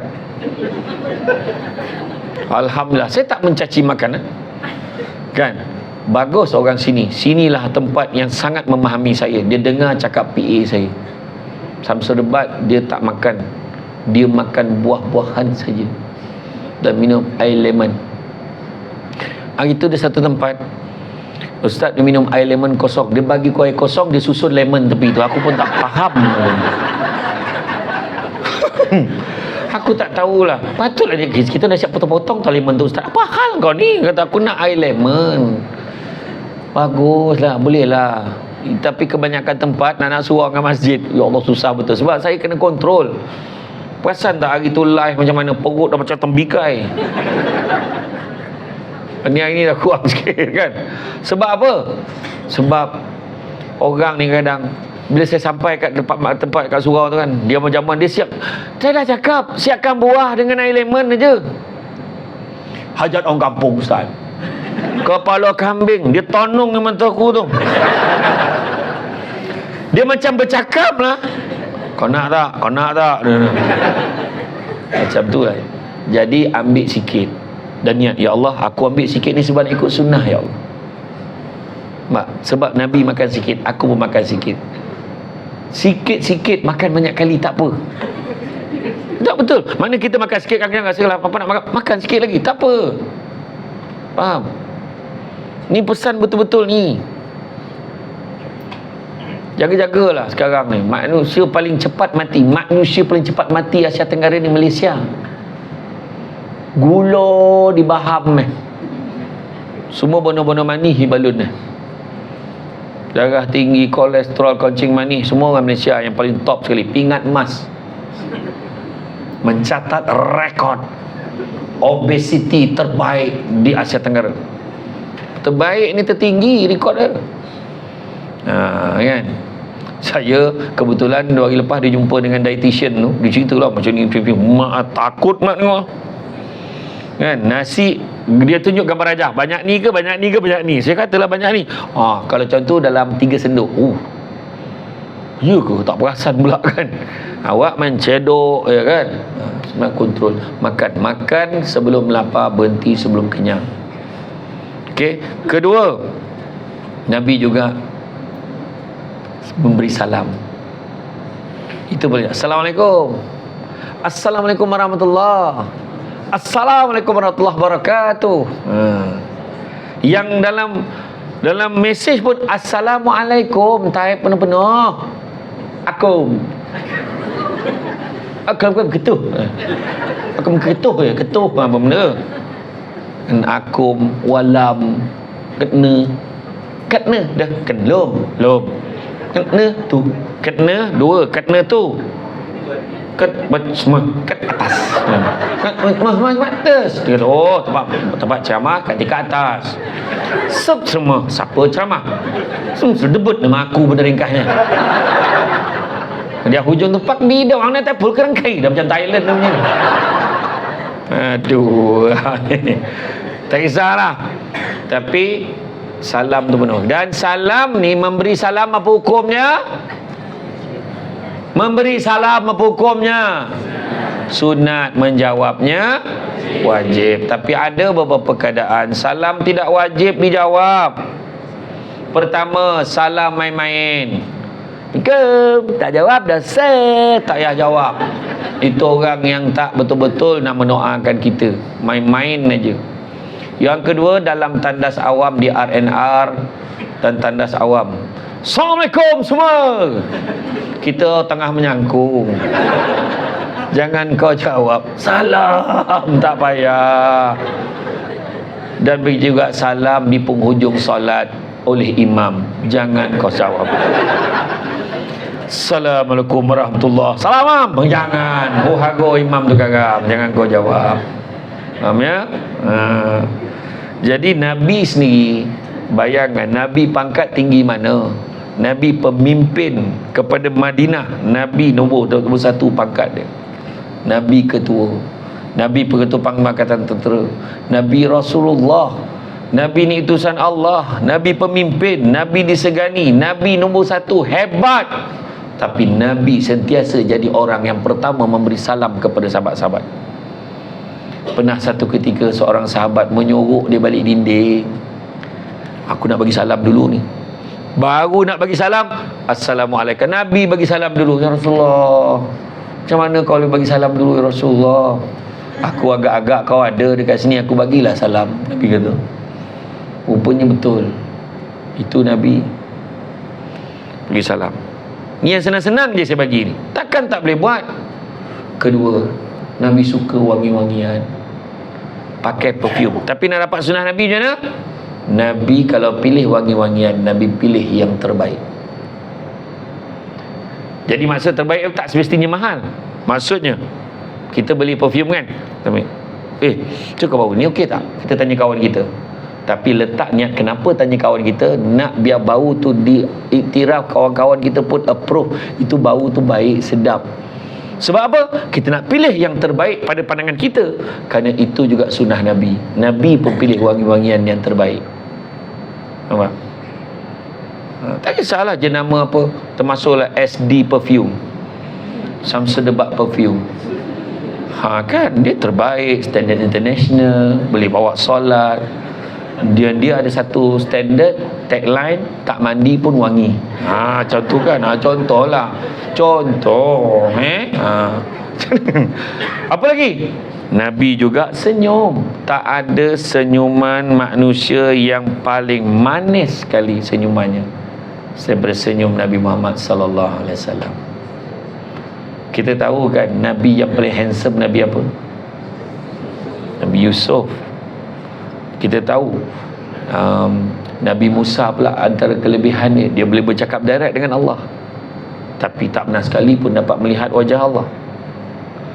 Kita tahu Nabi-Nabi tertentu boleh menyembuhkan, boleh menghidupkan yang mati, Nabi Isa AS. Tetapi Nabi kita, Nabi Muhammad SAW, dia ada full package. Full package tu maksudnya handsome tu, Nabi ni semua ada. Nak kata gelap tak gelap sangat, nak kata cerah tak cerah sangat. Kalau tengok muka Nabi tu terhibur hati. Macam tu. Sampai kan orang nak apa yang ada kat Nabi. Nabi pakai baju baru, sahabat, ya Rasulullah, cantiknya baju kau ya Rasulullah, bagilah kat aku ya Rasulullah. Nabi pun masuk dalam sekejap. Nabi masuk dalam, Nabi bagi baju baru tu. Nabi tu, baju tu orang bagi kat dia. Nabi pakai baju kedua, yang ni pun cantik juga Rasulullah. Kali tak kisah, baru tak kisah, janji dia nak baju Nabi pakai. Sekejap Nabi masuk dalam, Nabi bagi baju yang kedua. Baju ketiga, yang ni pun cantik Rasulullah, seorang lagi pula. Nabi bagi baju ketiga, Nabi pakai baju keempat, Nabi keluar, Nabi tahan, cukup, sudah, ini saja yang aku ada. Sampai tahap tu lah. Cuba kalau kita baru lepas beli telekung Siti Kalilah. Siti Kalilah, saya sebut Siti Kalilah sebab jerama satu lagi tu tak taja program kita ini. Saya sebut yang tak ada. Saya tak nak sebut, saya tahu. Kan? Kita pun pakai telekung, cantik telekung kau, bagilah kat aku. Sekejap. Nya nampak. Kau tu tak apa, mahal balik, pasal senang kau yang minta, balilah sendiri. Macam tu lah kan, agaknya lah kan. Agaknya lah. Kita tak sampai tahap tu tuan-tuan. Kalau kita nak bagi ke orang yang kita dah tak pakai. Nabi bagi yang baru dapat. Cuba cerita macam mana tu. Nabi senyum. Sehingga kan ada seorang Arab Badui ni, dia nak sangat kain Nabi, kain ridak Nabi tu. Kain tu diperbuat daripada benang Najran, bulu Najran. yang kain dia benang dikasar. Dia tarik zap, bertanda merah ni kulit Nabi ni nampak. Pada ketika itu apa Nabi buat? Nabi senyum. Nabi bagi, ambil lah. Nabi kata, cuba kalau kita zap, kapal kau ni baik. Agak macam tu lah agaknya kan. Dah lah mau hidup, dia agak macam tu lah kita kan. Main rentak-rentak ya kan. Itu Nabi kita. Pernah satu ketika seorang fakir miskin bawa buah-buahan. Ada pandangan kata buah anggur, ada kata buah lain, bagi dekat Nabi. Nabi, ya Rasulullah, sudilah terima buah daripada aku ni. Nabi ambil, Nabi makan. Nabi senyum, makan. Nabi senyum, makan. Kau suka ke Rasulullah? Nabi senyum. Kau suka ke Rasulullah? Makan lagi. Berhampiran dengan Nabi ada beberapa orang sahabat Nabi. Biasa dia ajak kita makan. Hari ni Nabi tak diajak pula kita makan. Apa cer? Itu saya lah cakap. Sahabat Nabi tak sebut macam tu. Maknanya apa hal pula Nabi? Kan biasa Nabi ajak makan sekali. Kenapa hari tu tak ajak? Okey. Lepas tu, bila dah sampai habis dia makan, bila dah habis makan, berlalulah fakir ni tadi. Seronoklah hati dia. Dia nak cerita dengan orang, Rasulullah aku bagi buah dia makan habis. Kemudian sahabat-sahabat tadi pun dekat dengan Nabi. Ya Rasulullah, sampai hati Rasulullah, kau makan ya Rasulullah, tak ajak pun kita orang makan buah, sedap nampaknya. Nabi kata apa? Ketahuilah sahabatku, sesungguhnya buah tadi itu masam. Dan aku nak beritahu, pertama, aku takut kalau aku ajak kau makan, nanti mulut kau tu tak boleh jaga. Takut kau sebut masam buah ni kan ya Rasulullah. Takut kecil hati fakir miskin tu. Dan ketahuilah wahai sahabat-sahabatku, sesungguhnya aku tidak sanggup membiarkan sahabat-sahabatku memakan buah yang masam. Nampak? Dalam satu perbuatan Nabi jaga dua hati. Fakir miskin, sahabat-sahabat Nabi jaga. Pernah satu ketika Nabi jaga hati macam mana? Nak semayang maghrib ni, tiba-tiba terbau bau yang kurang menyenangkan. Bau kentut. Dulu bekas jam masjid kita yang jauh sampai ambil wuduk dia. Dulu kalau kita tengoklah gambar rajah, siapa pergi muzium Nabi dapat tengoklah rumah Nabi dengan Masjid Nabawi sebelah dan kecil aja. Jadi kalau ambil wuduk memang nampak lah. Ini siapa bangun ambil wuduk ni, dia lah kontut ni. Dah semua keras. Dah, siapa bangun? Siapa bangun? Suruh tengok. Ni ada bau ni, bau kentut ni. Siapa yang bangun ni? Nak tunjuk hebat akhlak Nabi. Nabi kata apa? Kepada semua para sahabat sekalian, barang siapa yang selepas maghrib ni nak merasa makan daging kambing dengan aku, pergi ambil wuduk sekarang. Semua pergi ambil wuduk. Langsung tak tahu siapa kentut sudah. Nampak? Itu Nabi. Kita bukan kita buat macam tu. Kita viral.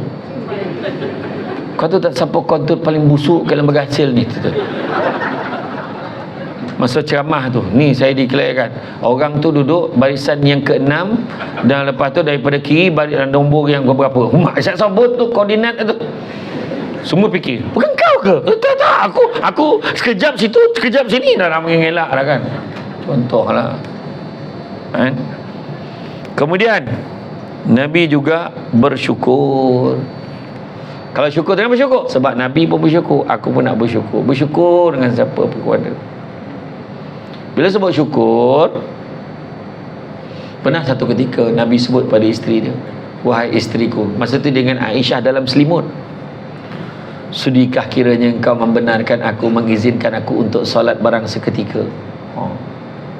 Minta izin dengan bini, bukan takut bini, tuan-tuan dan puan sekalian. Minta izin pula. Itu ayat bunga-bunga cinta. Dia kata apa?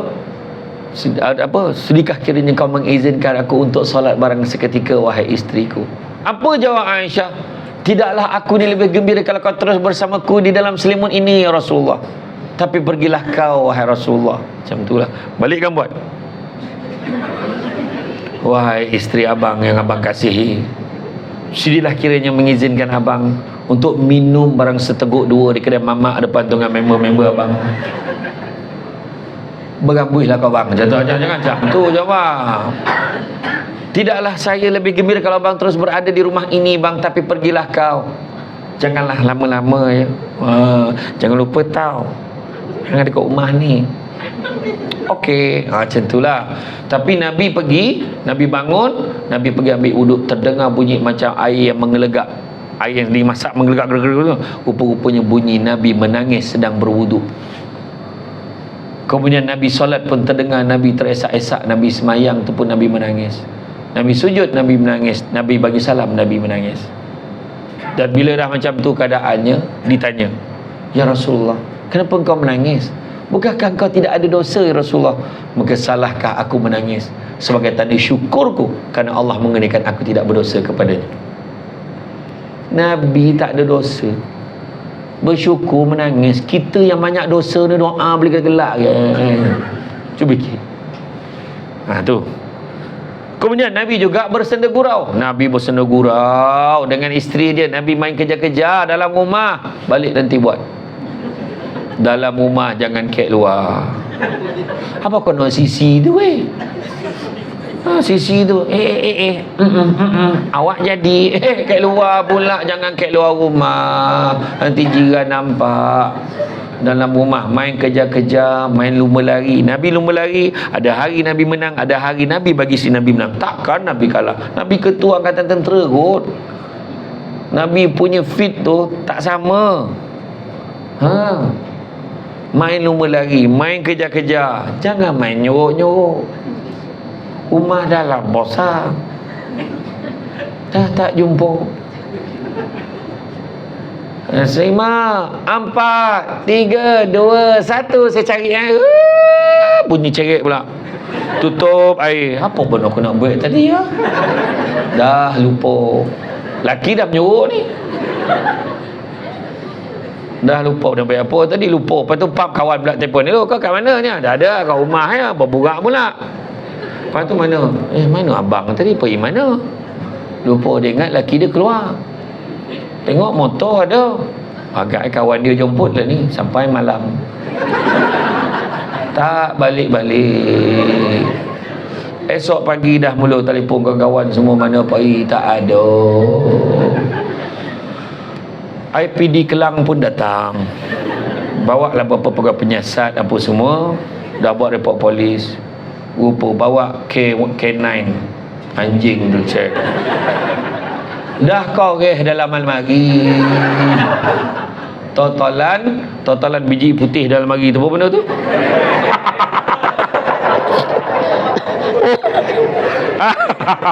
Aduh, banyak bodoh. Bodoh tu ditolan dia langsung mati. Koreh dalam almari tu.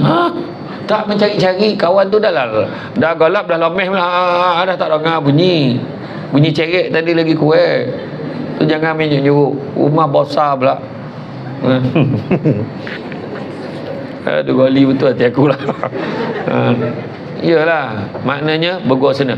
Nabi bergurau tak dengan sahabat. Tapi Nabi bergurau dengan sahabat dah kasar. Kita bergurau tarik kursi kawan nak duduk tu cari pasal, bukan bergurau. Pernah tak kita makan dengan kawan kita makan sate? Bila kita makan, kalau adik-beradik ke, lidi tu letak kat pinggan dia. Pernah tak kita buat? Seolah-olah macam dia makan banyak, kita makan tak berapa banyak. Pernah buat kan? Masa kecil ke apa pernah buat kan? Rupa zaman Nabi dah berlaku. Para sahabat makan dengan Nabi, makan buah kurma, makan buah tamar. Makan-makan, Nabi pandang tempat lain ni, dia letak biji buah tamar tu kat pinggan Nabi.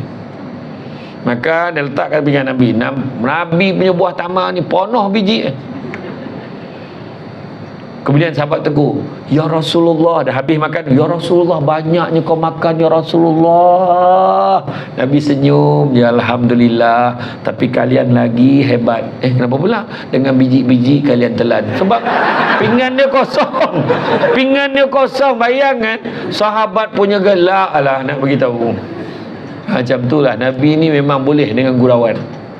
Tak ada masalah. Boleh bergurau, tak ada masalah. Bergurau senda, tapi yang gurau senda dengan isteri. Apa gurau senda dengan isteri? Gurau-gurau beranak kan? kita Nabi gurau tak adalah macam tu dah. Kita gurau beranak. Berapa anak kau? 5. Tu baru gurau tu belum betul-betul lagi dia katakan. Contoh lah kan. Assalamualaikum, salam, beranak. Dia macam tu lah kan. Masa bagi salam kan, menyahut beranak lah. Yang seorang tu tepuk nyamuk, beranak. Tak payah bagi salam tu. Macam lah tuan-tuan kan. Kemudian apa? Bersedekah. Itu pun akhlak Nabi kan. Macam kita pergilah dekat pejabat kan, kita pun kita datang kat lembaga hasil ni, datang contoh ada orang tu bayar cukai, zam, siapkan tabung, ada satu tabung kat tepi tu, tabung surau, tabung apa, mungkin ada duit balance orang tu kadang dia tak simpan dalam wallet pun, dia tu masuk kat dalam tabung. Sedekah, amalkan sedekah. Sedekah tak pernah memiskinkan orang, percaya tuan-tuan kan, percayalah. Begitu juga apa? Silaturahim. Nabi suruh kita jaga silaturahim. Nabi kata apa? Tidak ada dosa yang lebih berhak Allah segerakan seksanya di atas dunia dan simpan seksanya di akhirat. Mana dunia kena, akhirat pun kena. Dosa apa? Dosa menderhaka kepada kedua ibu bapa dan dosa memutuskan silaturahim. Jangan buat. Jangan buat. Dengar cakap saya ni. Silaturahim kena jaga. Jaga hubungan. Nabi kalau lepas solat kadang-kadang dekat masjid, Nabi tanya, mana pergi Abu Bakar, ada berapa hari tak nampak? Kalau Nabi 3 hari tak nampak, Nabi tanya dah, dia tak sihat ke? Dia demam ke? Maknanya kalau tanya khabar orang tak ada, dia dah berapa hari tak datang pejabat, dia tak sihat ke apa? Itu pun sunnah Nabi sebenarnya. Kita tanya sahabat-sahabat kita kan, kita tanya mana dia, mana dia, mana dia. Itu juga merupakan satu bentuk sunnah Nabi.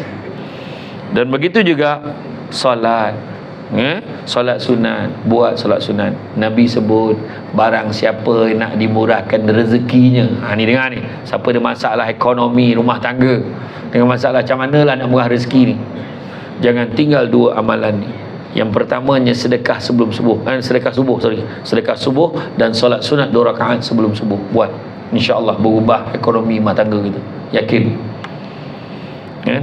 Kemudian tak susah pun, kita ambil nombor-nombor akaun surau masjid dekat rumah kita, Bank Islam 05 012 02 033 8212. Nama surau tu Syamsul Amri Ismail. Kan tak adalah, itu akaun aku tu kan. Masuk nombor akaun, masuk nama masjid, lepas tu kan ada description kan, dekat tak kisahlah apa bank sekalipun ni ada description, tulislah doakan saya kaya, murahkan rezeki mudah-mudahan, berjaya dunia akhirat. Oh, dia punya doa tu dalam description. Amount RM1, itu tak tahan tu. Tangan amount dia RM1. Tak apalah, yang penting bagi sedekah subuh, sebab tak disebutkan berapa banyak. Tu sebab orang tua-tua dulu-dulu kalau nak pergi musafir, nak pergi bercuti berjalan balik kampung, dia akan singgah surau dan masjid yang pertama dia, lalu dia berhenti, dia akan suruh anak dia atau dia mesti masuk duit 50 sen ke RM1 ke masuk, sebab itu insurans perjalanan. Sebab Nabi sebut sesungguhnya bala dan musibah tidak pernah mendahului sedekah. Jadi siapa yang rasa-rasa perjalanan jauh, nak selamat perjalanan tu, salah satunya berhenti sedekah. Jangan kedekut-kedekut dalam perjalanan. Nampak orang minta sedekah, boleh bagi-bagi, tak boleh banyak sikit, tak boleh sikit bagi banyak. Ya. Kemudian apa? Sayang, sayanglah yang Nabi sayang dan bencilah apa yang Nabi benci. Kan? Nabi sayangkan anak-anak yatim. Sayang anak yatim. Kan? Barang siapa yang nak dilembutkan hatinya, Nabi kata, barang siapa nak melembutkan hatinya, banyakkanlah memberi makan fakir miskin dan menggosok-gosok kepala anak yatim. Nampak? Bagi makan fakir miskin, gosok-gosok kepala anak yatim. Gosok termasuk buat baik. Anak yatim itu tidak termasuk suami kita. Dah tua bangko kak oi. Tak yatim lagi dah kira itu. Tua bangko dah. Kan? Abang yatim lah ni, gosok pada lelaki kan. Bukan, maksudnya yang kanak-kanak lah, yang usia 15 tahun ke bawah tu, yang anak yatim. Saya baru je semalam 2 hari lepas saya bagi sumbangan, kesian ada seorang budak sekolah ni, dia baru saja kematian. Saya tersentuh hatilah, dia baru saja kematian ibunya, yang mana tahun lepas kematian ayahnya. Sekarang ni yang paling sulung dalam keluarganya kakak dia. Kakaknya pun baru je habis sekolah nak kerja. Bayanglah, tu memang kesian lah. That's why kalau kita nak bagi, bagilah, sumbangkanlah, bantu. Kemudian suci dan bersih. Nabi pun suka bersih-bersih, kita pun kena bersih. Tu yang kita buat 5S Eksa. Tapi janganlah lagi teruk daripada Jepun. Dia pun ajar 5S tu macam mana. Buatlah macam tu. Yang kau lebih-lebih sampai semua benda nak kau label ni, kenapa? Ini Swiss lampu. Apa kebangang benar kau tak tahu tu Swiss lampu? Orang buat tagging ni kau tunjuklah, ni Swiss satu. Swiss satu senang, orang tahu. Rak kasut. Budak tadika kemas tu datang, macam sekolah kita kan, dia kata. Orang suruh ni letak dia tempat dia accordingly tu, memanglah dia ada label dia, tempat letak dia. Iyalah, tapi lebih-lebih sangat. KPP pula kebetulan dia in charge toilet tu, dia kena jaga. Gambar pakai coat tie macam ni lah. Dekat pintu toilet, apa masalah? Kau letak nama sudahlah. Sampai letak muka pakai tie. Macam tu lah tuan-tuan. Sejuk mata memandang, kemas, itu juga sunnah Nabi. Berterabur tuan. Tengoklah kereta makhluk Allah yang bernama perempuan. Kereta, ya Allah. Setiap kali nak naik kereta dia, ayat dia, sepah sikit. Itulah ayat dia. Kau tak ada ke perasaan berapa pasang kasut bawah kaki kau tu, kau tak perasan ke? Kau punya nak senang tu kan? Ya Allah. Tengok orang lelaki jaga kereta macam mana. Lain tau. Tapi rumah, orang perempuan jaga macam mana. Lelaki pun kena kemas di rumah. Jangan kemas. Macam saya, kepantangan daripada arwah abah saya dulu, dah makan biar pinggan, mangkuk tak basuh. Kepantangan betul. Makan yang kita dah makan tu basuh. Kalau nampak dalam singki tu ada pinggan lain, basuh sekali. Saya memang dah terbiasa di rumah sendiri. Rumah kau lantak lah kan? Tapi kalau saya makan, saya kalau bawa ke dapur, memang saya akan basuh pinggan saya. Kena basuh. Sebab arwah abah tu, berapa ramai orang ngaji rumah ni? Tu arwah abah dulu marah. Tapi orang perempuan, dia jaga, memang jaga. Tapi kadang-kadang dia belum start enjin, dia nak jalan. Kereta tu punyalah dia nak cepat. So tak mahu, tak, belum start enjin lagi kak. Kau start enjin dulu. Orang lelaki ni dia tunggu panas enjin baru jalan. Dia belum start nak jalan. Bayang macam tu. Dia punyalah nak cepat. Lepas tu kadang-kadang janganlah bagi parking yang sempit-sempit. Kemungkinan untuk bercala, bertanda untuk perempuan tu sangat tinggi. Orang lelaki ni dia nak masuk, dia lain. Lelaki, perempuan pula, dia lah rapat sangat. Masuk kat parking tu, dekat divider tu, biasa tak perasan dia udah kena. Sudah. Dan untuk makluman semua, lelaki cepat mengesan tanda-tanda itu. Dan lelaki bila nampak, ni faham tanda ni. Jawapan yang sangat bijaksana daripada seorang wanita. Tadi tak ada. Wah, hal yang dia dengar tadi tu dia dah hilang ingatan dah. Tak ada. Besar gelaknya, cuba fikirlah. Benda betul lah tu. Dan begitu juga Nabi sempurna. Dan bila kita sebut Nabi, suruh kita ikut Nabi. Ayat kita selalu menyebabkan Nabi terasa hati. Macam mana pula? Contoh, satu sunnah Nabi lagi, Nabi memaafkan. Sedangkan Nabi ampunkan umat. Pernah dengar tak ayat tu? Kenapa pula engkau tak boleh? Suami kau manusia biasa, dia buat salah, memang betul. Dia berjumpa dengan kawan yang di pejabat dan lalu jatuh cinta. Dia manusia biasa, maafkanlah dia. Tidak sama sekali. Saya boleh memaafkan, ayat dia, tapi tidak melupakan. Ayat kau sama lah. Kau tak maafkan, cakap ialah tak maafkan, nak berbahasa bahasa pula. Tak nampak maafkan dia. Hati ni, hati. Bukan semua lelaki seperti Emir, dan bukan semua wanita sesuci Khalish. Saya tak tengok orang share dan TikTok kan. Tapi maksud saya cakap yang selalu berlaku, kau maafkanlah dia, kau ni cukup-cukup lah. Sedangkan Nabi pun ampunkan umat. Satu ayat yang orang kita selalu sebut, dia kata apa? Itu Nabi, aku ni bukan Nabi. Kalau Nabi dengar, Nabi kecil hati. Sebab apa? Akhlak Nabi yang tiada bandingan ini adalah untuk diikuti. Tapi kita boleh cakap, tu Nabi, aku ni bukan Nabi. Jadi kenapa? Tak nak ikut? Tak nak ikut ke? Jadi jangan terperanjat kalau syafaat Nabi kita tak dapat. Sebab kita sebut macam tu. Alhamdulillah, minta jauh kan. Juga Nabi sayangkan kita, tuan-tuan dan sekalian. Punya sayang Nabi kat kita. Pernah satu ketika Jibril, malaikat Jibril turun jumpa dengan Nabi. Nampak muka Jibril pucat. Nabi tanya, kenapa engkau nampak macam ketakutan? Kenapa wahai Jibril? Sesungguhnya aku tadi sebelum aku turun kemari, aku nampak Allah memerintahkan penjaga neraka agar menyalakan nyalaan api neraka selama 1000 tahun, daripada merah sampai menjadi putih. Kemudian dinyalakan lagi 1000 tahun daripada putih sampai menjadi hitam. Ketahuilah wahai Muhammad, kalau dibuka pintu neraka tu walaupun sebesar lubang jarum, hancur dunia ni. Macam mana lagi neraka tu? Neraka ada 7 pintu wahai Muhammad. Nabi apa di Jibril beritahu kat Nabi. Pintu tu pintu apa? Satu untuk orang yang menyembah api, satu untuk orang munafik, satu untuk orang kafir ni, satu untuk orang macam ni, satu untuk orang yang lalai, ni untuk orang ni, orang ni, orang ni, orang ni. Sampai pintu ke-6 je Jibril sebut. Dah terlepas cakap.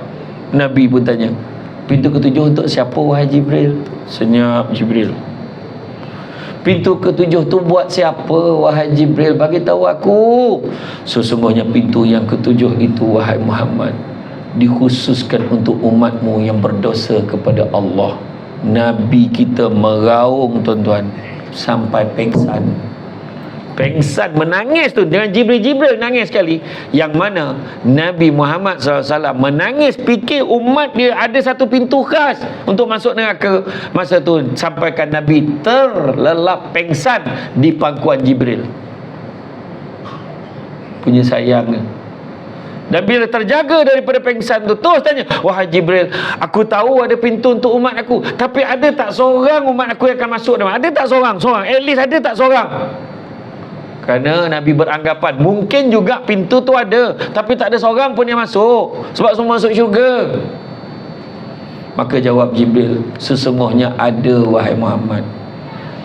Nabi menangis. Nabi terus berlalu masuk ke dalam rumah. Seminggu, lebih kurang seminggu Nabi tak bercakap, Nabi tak makan, tak minum. Nabi menangis, solat nangis, tidur nangis, sebab sayangkan umat dia. Macam tadi lah, faman ahya bisunnati, siapa hidupkan satu sunnahku, sebab dia sayangkan umat dia. Perasan tak? Kita tengok tak Nabi Musa macam mana? Ya Allah, kau tenggelamkanlah tentera Firaun ini dengan ini. Betul tak? Doa habis. Kita tengok bagaimana Nabi Lut, ya Allah, kau berikanlah balasan pada orang ni. Pak, habis ni yang geng-geng yang gebet tu kan. Kena. Kita tak boleh sebut direct kan, kena blok. Dah hello dah. Macam mana tu raket dengan raket? Tu belum cerita lagi yang tu. Dah elok-elok lahir senapang, sibuk dah jadi perempuan. Zaman Nabi Lut kan dah jadi, dan dia doa terbalik, habis. Semua habis. Nabi tak pernah doa jahanamkan umat dia. Perasan tak? Nabi tak pernah, saya cerita, Nabi tak pernah. Malahan ketika peristiwa Taif, malaikat tanya, wahai Muhammad, kau nak tak aku timpakan gunung ganang pada penduduk Taif biar dia mati? Sebab dia buat kau macam ni wahai Muhammad. Nabi kata apa? Jangan. Barangkali mereka tidak beriman pada Allah dan pada aku, tapi mungkin anak cucu keturunan mereka akan beriman pada Allah dan kepada aku. Rupanya betul hari ni siapa pergi Taif, dia akan tengok 100% penduduk Taif hari ni Islam. Bayangkanlah kalau Nabi bersetuju dengan proposal malaikat masa tu. Proposal, kau nak tak aku timpakan masyarakat Taif ni biar dia mati Rasulullah, aku timpakan gunung ganang. Elok benar lah, aku daripada tadi kau dengan dia ni. Kalau buat macam tu, bumi Taif akan lenyap, tuan. Bumi tak buat. Nabi tak pernah doa, ya Allah kau jahanamkanlah dia, ya Allah kau terbalikkanlah dia, ya Allah kau jatuhkan, tenggelamkan. Nabi tak pernah. Sebab apa? Sebab kuota doa yang tak baik ni dah convert, bawa pada akhirat jadi syafaat. Faham? Dan sebab Nabi sayang kat kita jugalah, Nabi doa, ya Allah umat aku jangan kau bagi umur panjang-panjang ya Allah. Hai, macam mana pula? Kalau sayang Ustaz, biarlah panjang umur. Nabi minta umat dia jangan panjang umur sebab apa? Supaya jangan panjang cita-cita. Pencen umur berapa? 60 kau tak ponik, kau kojo lah. Dah tua-tua lagi lah. 55 sudah berhenti. Dah cukup je berhenti, tak payah tunggu dah. Dah sign. Iyalah, masa sign tu tak sedar Ustaz, tak sedar masa sign tu. Memang tak tahu apa yang saya fikir masa tu pun tak tahulah kan. Tanyalah orang yang dah pencen ni, nikmat sangat. Tak adalah. Maksud saya tu, kita disebabkan kita tahu umur kita tak panjang, Nabi bagi macam tu sebab apa? Supaya kita boleh bajet umur kita. 50 dah boleh fikir nak pencen lah. 55, 56 sampai 60 tadi dah pencen aja, kita dah tak ada sibuk dah nak pergi, jom kita celebrate. Tak ada. Yang dia tahu pergi masjid, pergi bercuti, berehat, pergi Mekah, pergi umrah, contoh. Mungkin itu. Sebab kita tahu dah tak ada apa dah nak buat dah. Anak-anak semua dah lepas, semua dah settle. Mungkin kita tinggal kita nak habiskan usia tua je. Betul tak? Itu sebab Nabi sayang kita. Dan begitu juga ketika nak cabut nyawa, dia dah bincang dah pasal persaraan, masing-masing dah bincang. Itulah aku cakap, kau boleh walaupun kau dah sign, tapi sebenarnya boleh sebenarnya kalau kau nak awal ke benda tu. Saya tahu. Itu perbincangan yang kau bincangkan kan, saya tahu. Tak apa. Kejap lagi kita bincang lagi ya. Tak apa. Syamsul Debat bersara setelah 12 tahun dalam perkhidmatan awam. Minimum 10 years sekarang. Tapi tak dapat penuh lah. Yang minimum tak silap saya 22 tahun, tak silap saya. 22 tahun berdapat penuh. Dah fikirlah, cukup lah kerja kat dalam hasil ni. Hai, aku nak. Tak. Boleh kerja lah kan. Selagi boleh kerja lah. Saya ni pun dah boring dah tak kerja. Tak ada kerja tu ceramah. Dan ketika peristiwa Nabi nak dicabut nyawa, nanti kalau ada masa baca yang khutbah terakhir Nabi tu pesanan akhir Nabi. Tengok yang ni dah buat belum, yang Nabi pesan ni dah buat belum, okay. Ketika Nabi baca tu, Nabi dah tak larat tau. Nabi dah uzur sangat. Dan dikatakan selepas Nabi membaca khutbah tu, Nabi hidup antara 6 ke 3 tahun macam tu je. Lepas tu Nabi wafat. Sebelum Nabi wafat, malaikat maut dia nak pergi ni. Allah bagi tahu, wahai malaikat maut, kau nak pergi jumpa kekasih aku ni. Kau pakai cantik-cantik, wangi-wangi nak pergi jumpa kekasih aku. Dan pakaian cantik kau nak pergi sampai kat rumah dia nanti, kau bagi salam. Kalau dia bagi masuk, baru kau masuk. Dia tak bagi masuk, jangan kau masuk. Nabi je dapat jam tu. Kita jangan mimpi lah tuan-tuan, tiba-tiba depan muka dah sampai masuk dah buta. Tapi tak cepat tak lambat. Tapi Nabi dapat keistimewaan macam tu. Dan ketika malaikat maut sampai ni, Fatimah dia beritahu, ya Rasulullah, masa tu Rasulullah terbaring aja. Ya Rasulullah, ada seorang lelaki di luar sana, gagah, mukanya sedikit bengis, sedikit senyum, badannya tegap-tegap sasa. Tidak pernah kulihat dia, tapi pakaiannya hebat nampaknya. Maka Nabi kata, ketahuilah wahai putriku, sesungguhnya itulah yang akan menghapuskan segala kelazatan dunia dan mengurangkan jumlah jemaah di atas muka bumi ini. Itulah malaikat maut. Panggillah dia masuk. Macam kita macam mana? Bah, malaikat maut ada kat luar. Kau bah tak ada. Agak macam tu lah kita kan. Tapi Nabi kata apa? Kau panggillah dia masuk. Bila masuk, sedihlah Fatimah, tahulah masa dah dekat sangat untuk ayah dia. Sedih sangat puteri ni. Bila dah masuk tu, apa soalan Nabi kepada malaikat maut? Jibril mana? Biasa Jibril datang. Kali ni Jibril mana? Jibril dah menyorok siap-siap sebab tak sanggup nak tengok Nabi nak kena cabut nyawa. Masa itulah Nabi kata, Jibril mana? Nabi, dia tak nak jumpa aku ke? Bila dah sebut nama, sampai Jibril. Muncul Jibril. Wahai Muhammad, aku di sini wahai Muhammad. Tak ada ke apa-apa cerita kau boleh hiburkan hati aku ni? Hiburkanlah hati aku ni Jibril. Wahai Muhammad, kau jangan risau. Malaikat dengan bidadari semua sedang menghias syurga untuk engkau ya Rasulullah. Subhanallah, Maha Suci Allah. Segala puji bagi Allah. Tapi kau tahu kan, bukan itu yang aku nak dengar. Ada tak berita lain yang kau boleh hiburkan hati aku? Jangan risau wahai Muhammad, bidadari dengan malaikat semua dah berbaris ni sepanjang perjalanan nak pergi syurga ni sebab nak sambut ketibaan kau wahai Rasulullah. Segala puji bagi Allah. Tapi kau tahu kan, bukan itu yang aku nak dengar. Tak ada ke benda lain kau boleh hiburkan hati aku? Ke Jibril cakap, wahai Muhammad, diharamkan syurga itu untuk orang lain, melainkan setelah umatmu masuk ke dalamnya, barulah umat-umat lain boleh masuk ke dalamnya wahai Muhammad. Barulah Nabi senyum. Alhamdulillah. Punyalah sayang tuan-tuan. Nak mati ingat kita lagi. Kita ni dah sakit tonat, dah tanyung pergi kunci tiba-tiba sikit mana. Duit abah dalam periuk tu tolong ambil, yang mak kau tak tahu tu kat periuk atas tu. Kemudian apa Nabi sebut? Hampirlah kepada aku, cabutlah nyawa aku. Nabi panggil malaikat maut cabut nyawa.